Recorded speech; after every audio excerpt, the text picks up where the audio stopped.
আসসালামু আলাইকুম এভরিওয়ান, কেমন আছেন সবাই? আশা করি যে যেখান থেকে আমাদের ভিডিওগুলো দেখেন প্রত্যেকেই ভালো আছেন। স্বাগতম জানাচ্ছি আমাদের আরো একটা নতুন ব্লগে। আজকে সকালবেলা ঘুম থেকে উঠে ভাবছি যে অনেক দিন হলো পরোটা খাওয়া হয়নি, যেহেতু গরমে গ্যাস্ট্রিকের প্রবলেম হয় সাধারণত, এই জন্য পরোটাটা বানাতাম না। তো আজকে হচ্ছে এই জন্য আটা সেনে নিচ্ছি, পরোটা বানাবো সেই কারণে।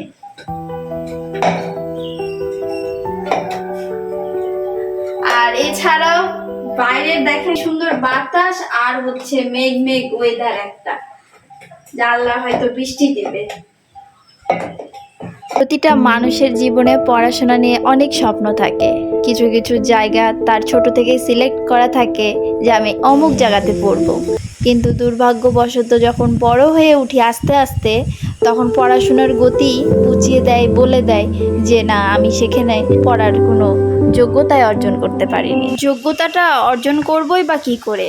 কারণ আমাদের চোখে তো হাজার হাজার স্বপ্ন, আমাদের চোখে হাজার হাজার ফোকাস, আমরা কখনোই একটা ফোকাসের দিকে আগাতে পারি না। বড় হওয়ার পেছনে মায়ের অবদান তো অনেক বেশি। তার চেয়েও একটা মা যদি চাইতো আমার ছেলে মেয়ে বড় হয়ে এটা হবে বা সেটা হবে, একটু বড় পর্যায়ে যাবে, তাহলে সেই মায়ের দ্বারাই সব সম্ভব হতো। কি সুন্দর বৃষ্টি হচ্ছে, আল্লাহর অশেষ রহমতে আলহামদুলিল্লাহ। বৃষ্টির দিনের সৌন্দর্যটা একটা অন্যরকম।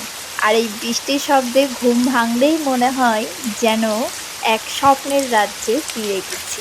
আমার মতো হয়তো বৃষ্টির দিনে ভিজতে অনেকেই ভালোবাসে। বৃষ্টি ভেজা রাস্তা, বৃষ্টি ভেজা গাছ, বৃষ্টি ভেজা ফুল, সব কিছুই যেন এক অপূর্ব দৃশ্য। কেন জানি আমার বৃষ্টির দিনেও জানালা দিয়ে বৃষ্টি দেখতে খুব ভালো লাগে।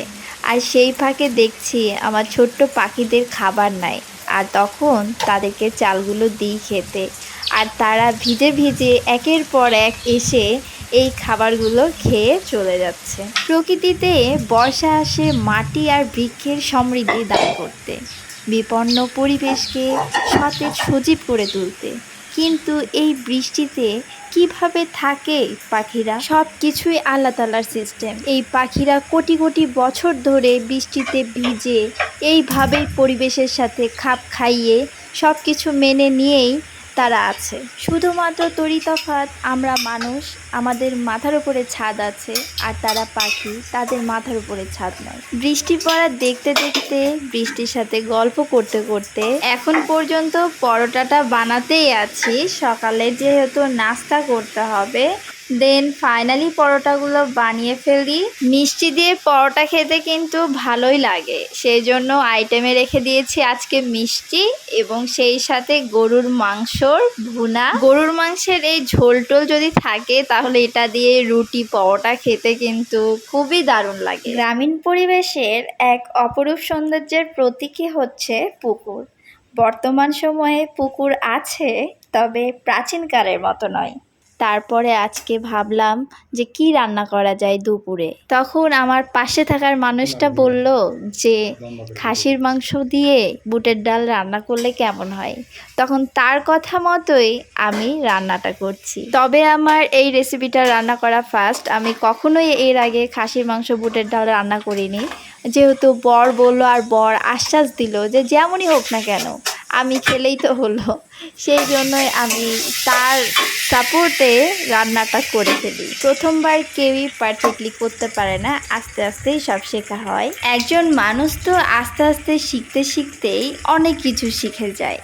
যেমনটা রান্নার ক্ষেত্রেও যদি রান্নাটা নাও পারা যায়, তবে এইভাবে শিখতে শিখতেই এই রান্নার ওপর একটা এক্সপার্টনেসটা চলে আসে।